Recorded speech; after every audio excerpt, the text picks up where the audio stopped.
Hello दोस्तों, कैसे हैं आप लोग दोस्तों? तो स्वागत है दोस्तों आपकी क्लास 7 हिस्ट्री चैप्टर नंबर 3 में। तो दोस्तों आज हम पढ़ेंगे दिल्ली सुल्तान के बारे में दोस्तों। दिल्ली सुल्तान कैसे-कैसे यहाँ पे शासन किए और कौन-कौन से लोग थे जो इन्होंने शासन किया दिल्ली पे और कैसे उनका शासन और उनके शासनकाल के बारे में जानेंगे। तो चलिए दोस्तों देर ना करते हुए डिटेल में जानते हैं इसके बारे में। तो दोस्तों जो कावेरी डेल्टा था वो एक इस राज्य का केंद्र सेंटर बन गया था। जैसे कि the Kaveri delta become the centre of the large kingdom. जो कावेरी डेल्टा था दोस्तों ये राज्य का केंद्र बिंदु बन गया था और जो दिल्ली था जो बहुत अहम शहर के रूप में माना जाता था 12वीं शताब्दी के दौरान में दोस्तों। Delhi become an important city only in the 12th century. जैसे मैंने दोस्तों बताया तो 12वीं शताब्दी में दिल्ली का अहम शहर के रूप में माना जाता था। Delhi first became the capital of kingdom under the Tomara Rajput, who were defeated in the middle of the 12th century by the Chauhans, also referred as the Chahamanas of Ajmer। तो जो दिल्ली का जो पहला राजधानी हुआ वो किनके दौरान था दोस्तों? तोमारा राजपूत के अंडर में हुआ था और इनका इनका जो युद्ध था जो पराजित किनसे हुए थे? चौहान से हुए थे और चौहानों का शासन कहाँ से कहाँ था दोस्तों? दिल्ली से लेकर अजमेर तक इनका कंट्रोल यहाँ पे था दोस्तों। It was under the Tomara and Chauhan that Delhi become an important commercial center। तो तोमारा और चौहान के दौरान दोस्तों दिल्ली क्या हो गया? एक व्यापार केंद्र बन गया, एक व्यापार केंद्र सेंटर बन गया दोस्तों। इसमें बहुत से कारोबार होने लगे, तरह-तरह के व्यापारी यहाँ पे आने लगे, तो ये एक व्यापार के हिसाब से भी कमर्शियल सेंटर बन गया दोस्तों। यहाँ पे जो जैन थे, व्यापारी थे, जो बड़े अमीर थे, जो मालदार थे, जो जैन यहीं पे रहने लगे और उन्होंने बहुत सारे मंदिरों का निर्माण भी करवाया दोस्तों। और उसी दौरान दोस्तों दिल्ली में एक सिक्के गढ़े जाते थे जो दिल्ली वाल के नाम से जाना जाता था और इनका सर्कुलेशन बहुत दूरों-दूरों तक था दोस्तों। अब दोस्तों जानते हैं दिल्ली में कौन-कौन से शासक थे और उनका शासनकाल कब से कब तक था, जो कि बहुत ही इम्पोर्टेंट है एग्ज़ाम पॉइंट ऑफ व्यू से दोस्तों, क्योंकि अक्सर इनका टाइम पीरियड एग्ज़ाम में पूछा जाता है दोस्तों। तो चलिए जानते हैं राजपूत डायनेस्टी के बारे में। तो राजपूत डायनेस्टी दोस्तों सबसे पहला डायनेस्टी था दिल्ली के ऊपर।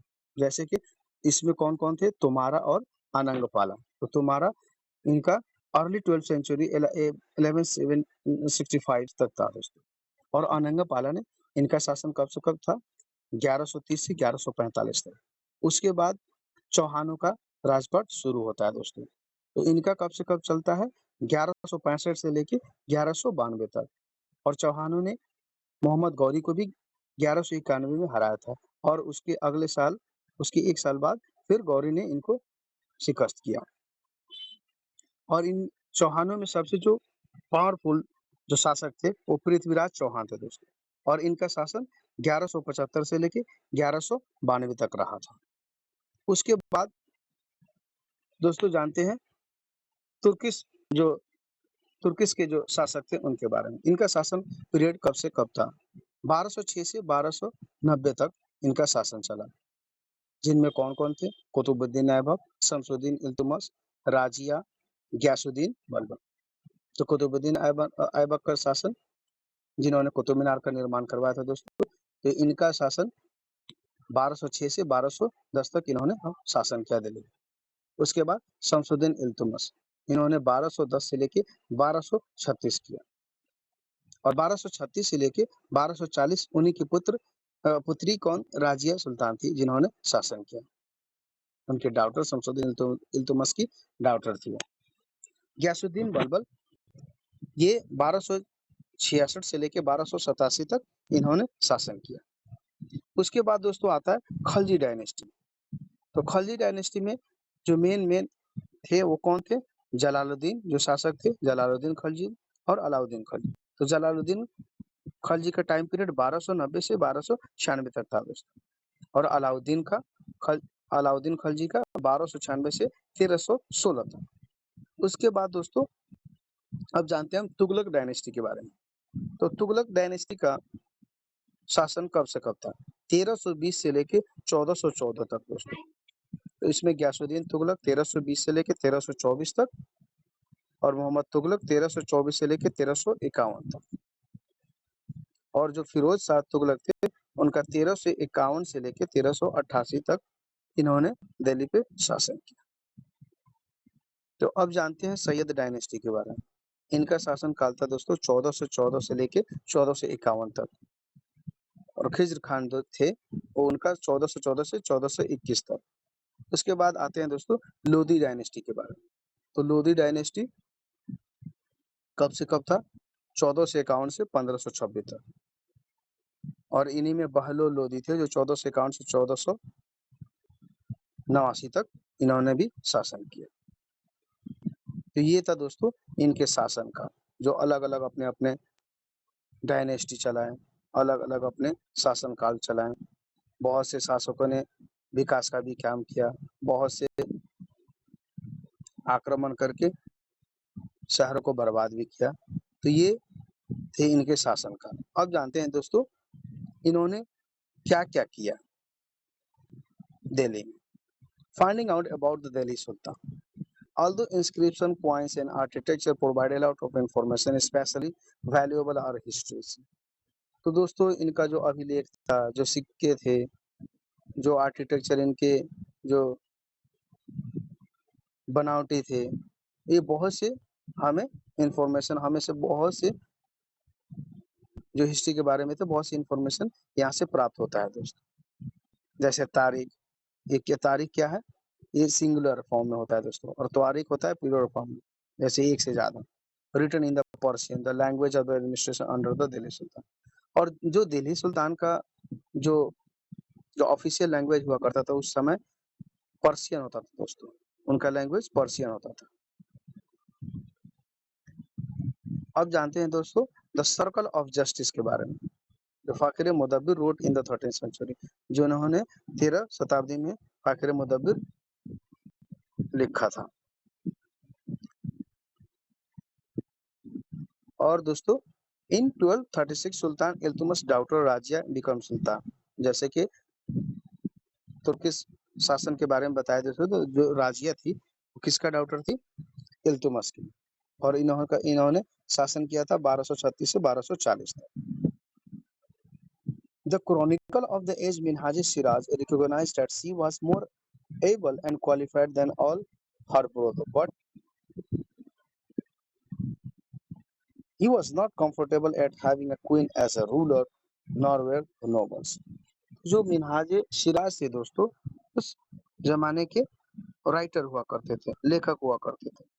तो वो ये बात को समझते थे कि जो राजिया सुल्तान थी वो कैपेबल थी और क्वालिफाइड थी अपने भाइयों से, जो योग्य थी एक शासक के रूप में। लेकिन फिर भी उन्होंने इस चीज को मानने से इनकार किया, क्योंकि वो एक महिला थी।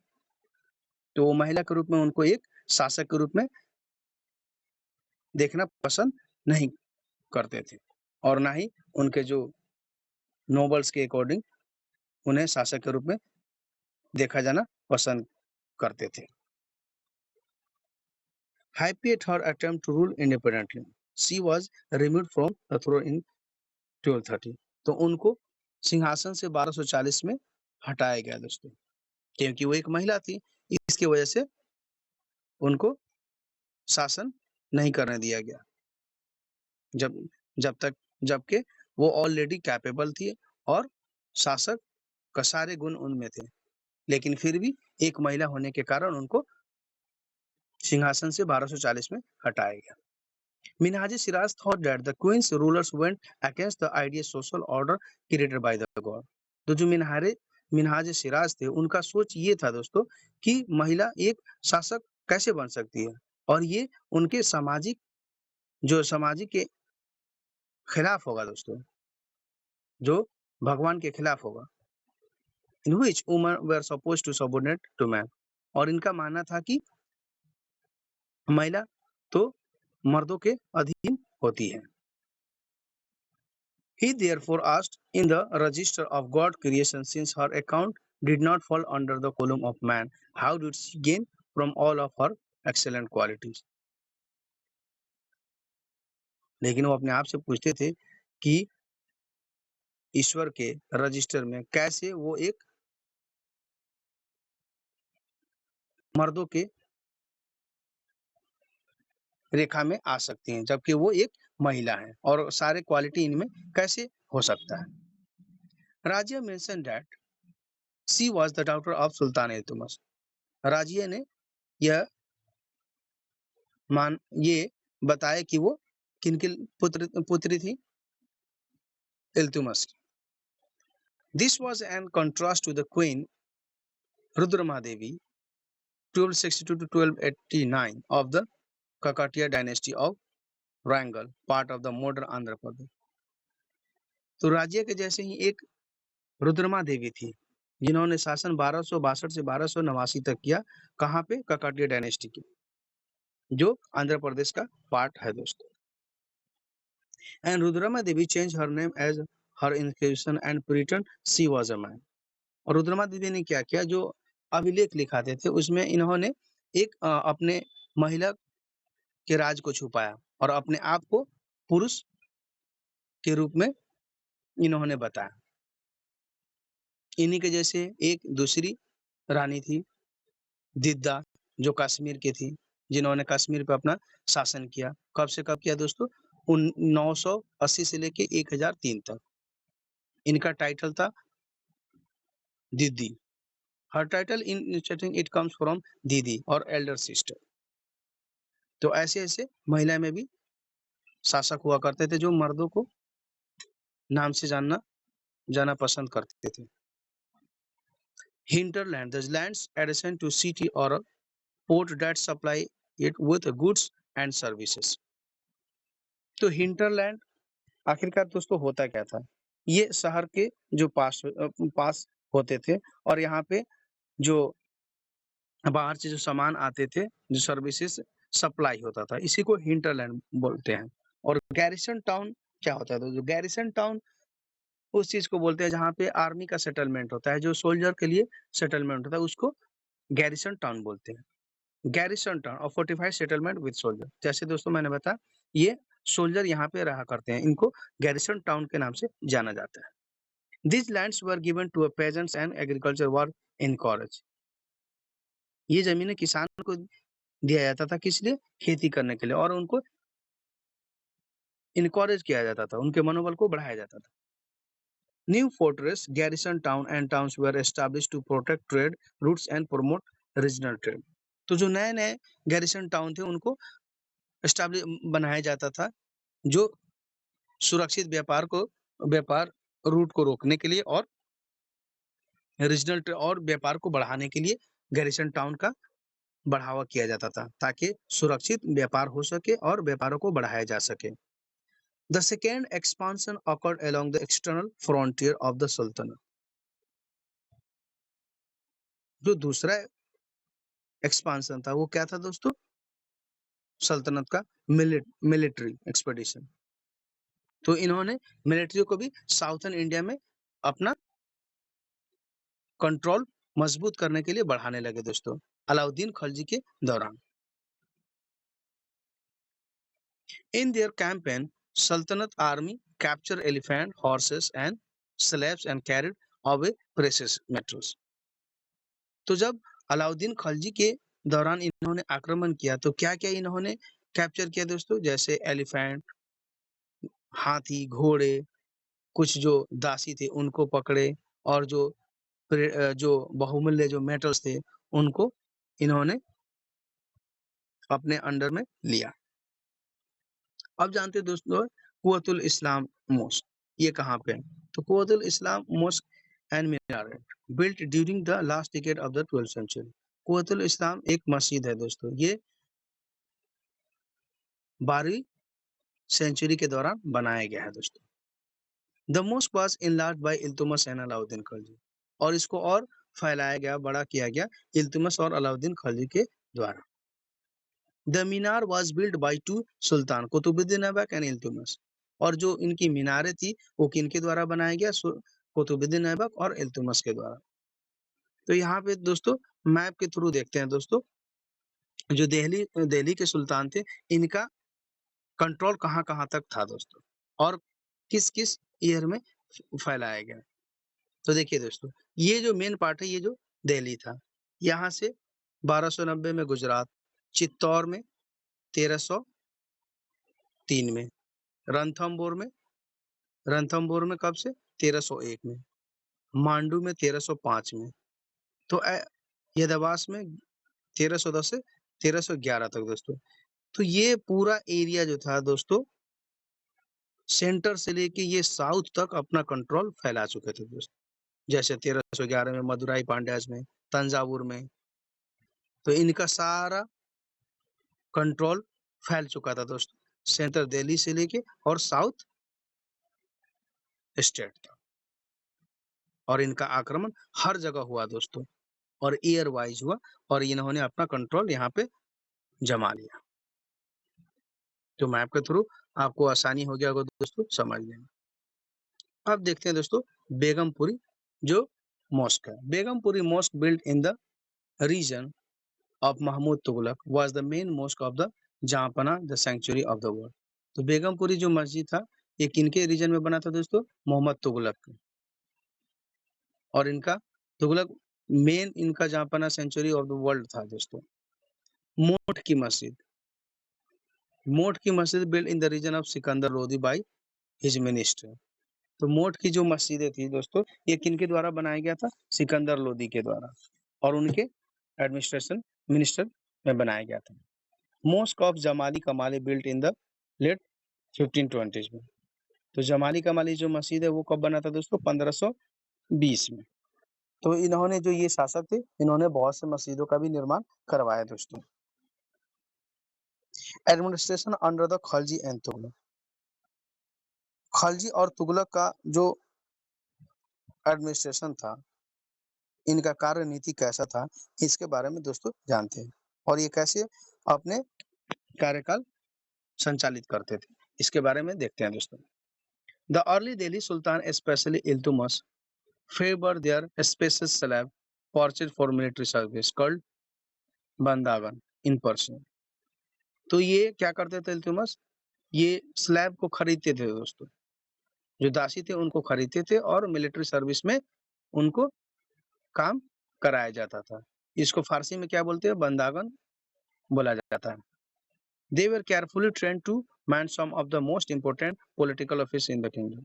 इनको केयरफुली ट्रेन किया जाता था, और इनको ट्रेनिंग देने के बाद इनको राज्य में आर्मी के रूप में इनको शामिल किया जाता था। स्लेव्स रेदर देन सन। जो दासी हैं वो अपने पुत्र से अच्छे हैं। वाइज मैन हैव सेड, एक जो बुद्धिमान व्यक्ति थे उनका कहना ये था, a worthy and experience slave is better than a son. कि एक ईमानदार और अनुभवी जो दासी है वो एक अपने पुत्र से अच्छा है। ये उनका मानना था और ये उनका सोच था। तो उन्होंने अपना एक कोटेशन दिया दोस्तों। Officials of sultan Mahmud Tughlaq. Sultan Mahmud Tughlaq appointed Aziz Khumar, a wine distiller.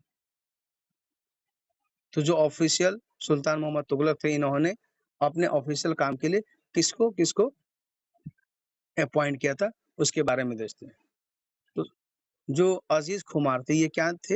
एक वाइन डिस्टिलर थे, जो शराबों को कैसे बनाया जाता है उसको अजीज कुमार के अंडर में था। और फिरोज थे वो एक हजाम थे। मन का तबाक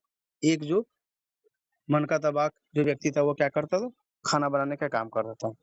और जो दो आदमी थे वो गार्डनर का काम करते थे, जो पौधे वौधे का देखभाल करते थे, जिसका नाम लदा इन पीरा था। तो हाई एडमिनिस्ट्रेशन, जो कि ये उस टाइम का हाई पोस्ट हुआ करता था। The earlier Sultan, the Khalji and the Tughlaq monarchs appointed military commanders as governors of territory of the varying sizes। तो जो सुल्तान खलजी और तुगलक थे, इन्होंने क्या मिलिट्री कमांडर का भी अपॉइंट किया और इनका साइजेज भी बढ़ाने का कोशिश किया।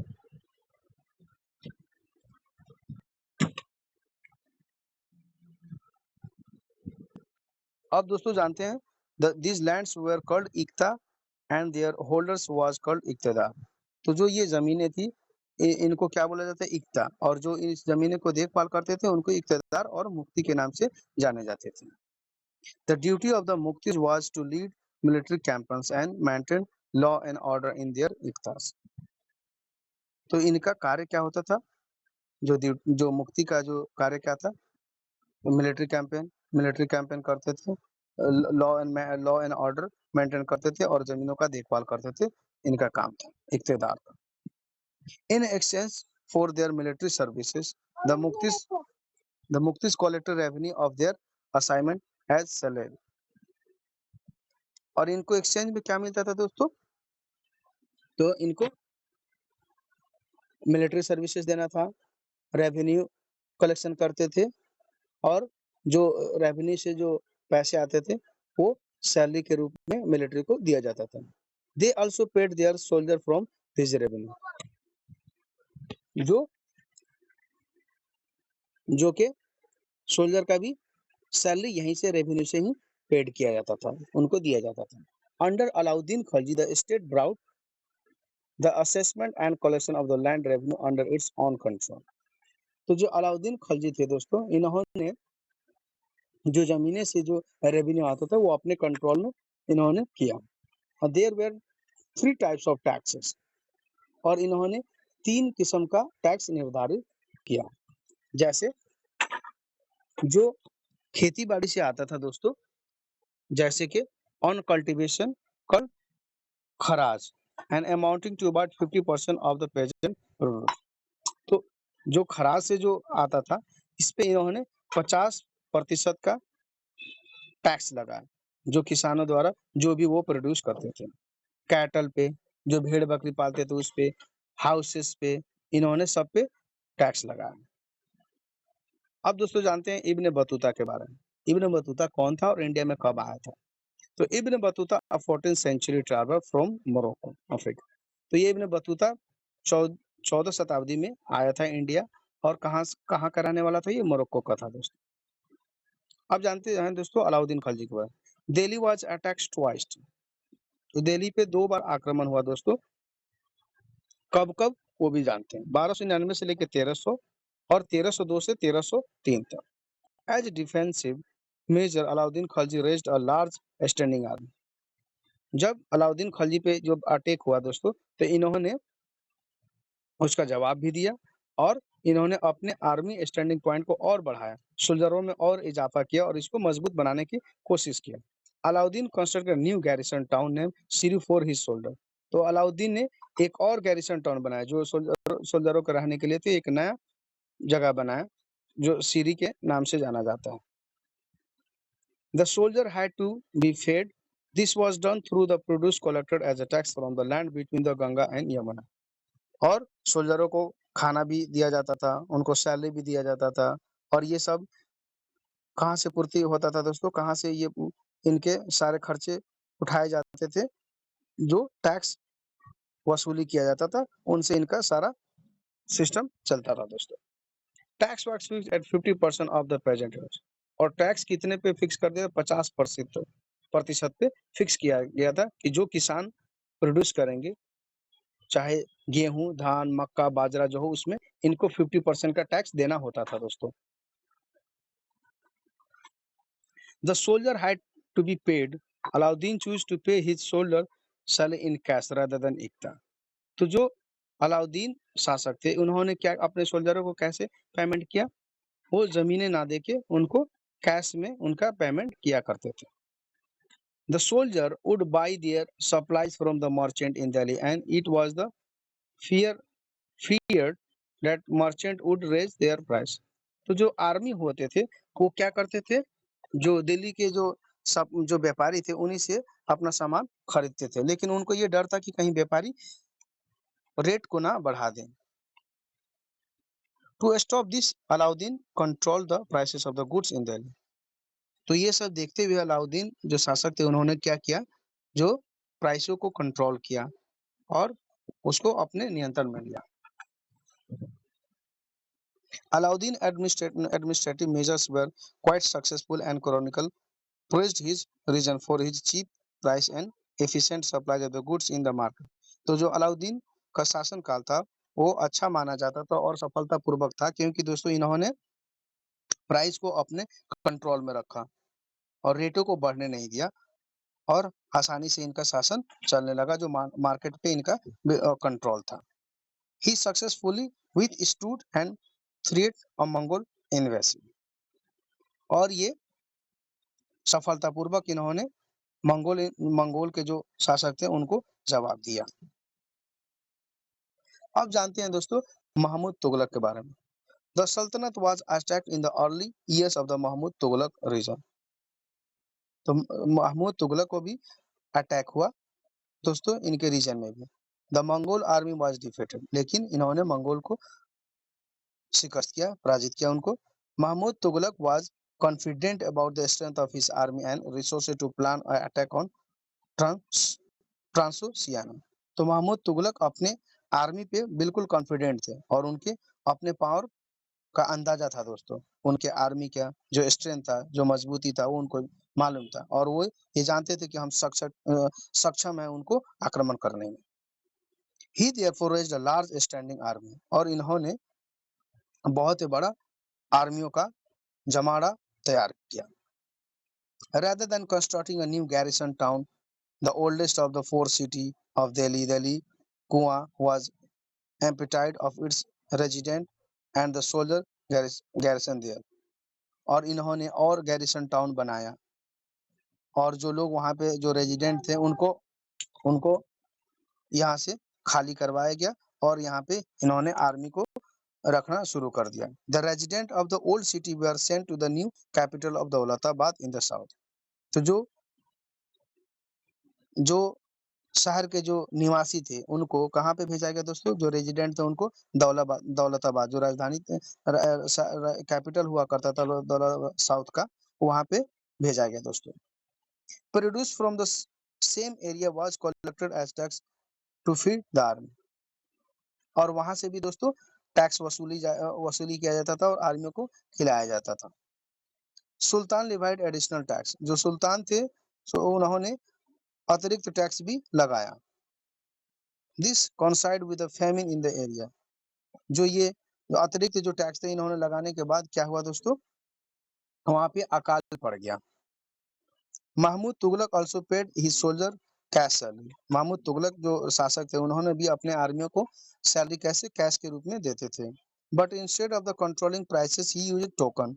लेकिन इन्होंने मार्केट पे जो रेट था उस पे कंट्रोल ना करके इन्होंने अपना एक टोकन तैयार किया और टोकन करेंसी इन्होंने आर्मियों को देना शुरू कर दिया। somewhat like a present day paper currency but made out of cheap metal, not gold and silver। लेकिन इन्होंने एक पेपर करेंसी बनाया था, इसको ना के जैसे सोने का जो सिक्के थे या चांदी का ये सब नहीं बनाया था, जस्ट नॉर्मल सा एक टोकन पेपर करेंसी बनाया था। People in the 14th century did not trust these coins. लेकिन जो 14 सेंचुरी के जो लोग थे वो इस कॉइन्स को, इस सिक्के को विश्वास उतना नहीं करते थे और वो बहुत ही चालू थे दोस्तों। वो क्या करते थे, उसी का नकल कॉइन्स बना के और वो अपना जो टैक्स था वो भर देते थे और जो उनका सिल्वर वाला था वो रख लेते थे। जैसे देखते हैं इनके बारे में।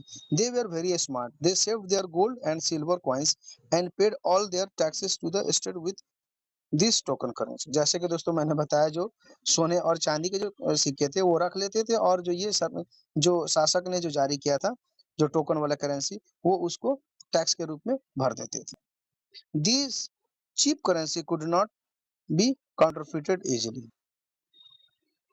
और जो ये सिक्के उन्होंने बनवाए थे आसानी से ये नकली बनाया जा सकता था।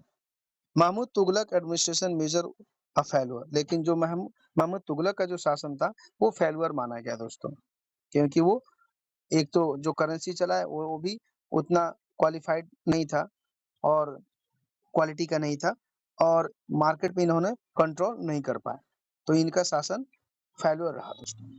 His campaign to Kashmir was disaster, जो इनका आक्रमण था कश्मीर पर वो एक बड़ा डिजास्टर था। He then gave up his plan to invade Transoxiana and disband his large army. इन्होंने क्या किया दोस्तों, ट्रांसोशियम पे आक्रमण किया और फिर इन्होंने अपना लार्ज आर्मी डिसबैंड कर दिया। Meanwhile his administration measures created a complication. The shifting of the people to Daulatabad was resented. बहरहाल जो इनका शासन काल था, जो इन्होंने जो रेजिडेंट थे, जो दिल्ली के थे, उनको दौलताबाद शिफ्ट किया गया था, इनको फिर रिसेंट किया गया। The raising of taxes and famine in the Ganga Yamuna belt lead to a widespread rebellion and finally the token currency had to be recalled. तो इनका जो हैवी टैक्सेस वाला सिस्टम था वो अकाल में बदलने लगा दोस्तों, जो गंगा यमुना के पास में जो रहते थे, और यहाँ पे लोग विद्रोही के रूप में फैलने लगे। और उस लास्ट में क्या हुआ दोस्तों, जो टोकन करेंसी था इसको रिकल्ड किया गया। द सल्तनत in the 15th and 16th century after the Tughlaq, the Sayyid and Lodi dynasty ruled from Delhi and Agra until 1570। तो ये जो दिल्ली के जो सल्तनत थे उसके बाद इनका 15 से 16 शताब्दी के बाद जो सैयद और लोधी डायनेस्टी इन्होंने अपना शासन शुरू किया, और कब तक किया दोस्तों, 1526 तक। By then Jaunpur, Bengal, Malwa, Gujarat, Rajasthan and the entire South India had independent ruler who established flourishing state and prosperous capital। और इन दिल्ली के अलावा जो अलग-अलग जो स्टेट थे, जहाँ पे अलग-अलग शासक अपना राज्य करते थे, जैसे जौनपुर में, बंगाल में, मालवा में, गुजरात, राजस्थान, अलग-अलग जो साउथ के थे, वहाँ पे अलग खुद के इनके इंडिपेंडेंट शासक थे, जो वहाँ पे अपना शासन अच्छे से करते थे। अब जानते हैं दोस्तों शेरशाह सूरी के बारे में। इनका शासन 1540 से 1545 है।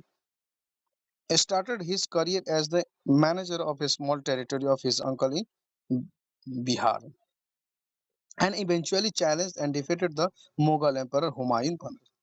तो ये एक मैनेजर के रूप में काम करते थे, किसके अंडर दोस्तों, अपने चाचा के अंडर में। कहाँ पे, बिहार पे। और इन्होंने जो मुगल एम्परर थे उनको पराजित किया। हुमायूं को कब, किस ईयर में दोस्तों, 1530 से 1540 के दौरान में, और 1555 से 1556 के दौरान में दोस्तों। Sher Shah captured Delhi and establish his own dynasty. तो शेर शाह ने दिल्ली को कैप्चर किया और अपना शासन शुरू कर दिया। Although the Suri dynasty ruled for only 15 years, लेकिन इन्होंने सिर्फ 15 साल ही शासन किया दिल्ली पे दोस्तों, 1540 से लेकर 1555 तक। And it introduced administration that borrowed elements from Alauddin Khilji and made them very efficient। और ये क्या करते थे दोस्तों, इन्होंने जो अलाउद्दीन खिलजी थे उनसे उधार, जो संचालक के जो चलाने वाले थे, राज्य को चलाने वाले थे, उनसे उधार लेके और एफिशिएंट चलाते थे। The three order of the peace of God. अब दोस्तों जानते हैं जो थ्री ऑर्डर था पीस ऑफ, जो ईश्वर का जो शांति, तीन ऑर्डर थे वो क्या क्या थे उनके बारे में जानते हैं। The idea of the three order was first formulated in France in the early 11th century. तो जो ये पहला जो आइडिया था थ्री ऑर्डर का, ये कहाँ से शुरू हुआ दोस्तों, फ्रांस से, और 11वीं शताब्दी में शुरू हुआ दोस्तों। It divided society into three classes. ये जो समाज को तीन क्लासेस में बांटते हैं, कौन कौन से में दोस्तों, चलिए जानते हैं। दोज हु प्रेड, जो लोग प्रार्थना करते हैं, एक तो वो हो गए। दोज हु फाउट, एक जो युद्ध करते हैं। And those who title the land, जो के जमीनों पे खेती करते हैं। This division of society into three orders was supported by the Church of Consolidated and its dominated role in society। और जो ये तीन क्लासेस का जो डिवीजन था, जो लोगों द्वारा इसको सपोर्टेड किया है, चर्च द्वारा भी इसको सपोर्टेड किया गया। तो चलिए दोस्तों यहाँ पे चैप्टर खत्म होता है अब दोस्तों देख लेते हैं क्वेश्चन आंसर, जो कि क्वेश्चन आंसर से भी बहुत फायदे होंगे दोस्तों, और एग्जाम में भी आपको बहुत हेल्प मिलेगा इसका। तो चलिए देखते हैं। जो पहला क्वेश्चन है दोस्तों, which ruler first establish his और हर कैपिटल एट दिल्ली? तो सबसे पहले अपना शासन किसने दिल्ली पे कब्जा किया दोस्तों, या अपना शासन एस्टैब्लिश किया? तो अनंगपाला, जो तोमारा डायनेस्टी के फर्स्ट एस्टैब्लिश इन्होंने दिल्ली पे अपना शासन शुरू कर दिया दिल्ली पे। किस ईयर में? 1130 में। What was the language of administration under the Delhi sultan? तो जो दिल्ली सुल्तान थे, उनके जो ऑफिशियल जो लैंग्वेज हुआ करता था वो क्या होता था दोस्तों? पर्शियन होता था। जो इनका दिल्ली सुल्तान के अंदर ये पर्शियन लैंग्वेज का इस्तेमाल करते थे। In whose reign did the sultanate reach its faster extent? तो किन के अंडर जो दिल्ली सुल्तान थे उनका ग्रोथ अच्छा से हुआ? तो अलाउद्दीन खिलजी, इन्होंने बहुत ही बेहतरीन अपना शासन चलाया और फास्ट ग्रो किया इन्होंने। From which country did Ibn Battuta travel to India? Ibn Battuta कहाँ से आया था दोस्तों? तो वो मोरक्को से आया था, 14 सेंचुरी के दौरान आया था दोस्तों। तो ये था दोस्तों चैप्टर 3 के बारे में, जो सारा हमने अच्छे से डिटेल से इसका पढ़ाई पढ़ाई किया दोस्तों, पढ़ाई इसके बारे में या जाने, तो आप आसानी से इस नोट्स को नोट भी बना सकते हैं दोस्तों, और आसानी के साथ इसको समझ सकते हैं, पढ़ भी सकते हैं दोस्तों। तो चलिए दोस्तों, यहाँ पे आज का चैप्टर यहीं पे खत्म होता है। मिलते हैं अगले चैप्टर के साथ, और चैनल को सब्सक्राइब करें दोस्तों, और कमेंट में कोई क्वेश्चन हो तो आप कमेंट कर सकते हैं दोस्तों। तो take care and bye bye दोस्तों, मिलते हैं नेक्स्ट चैप्टर के साथ।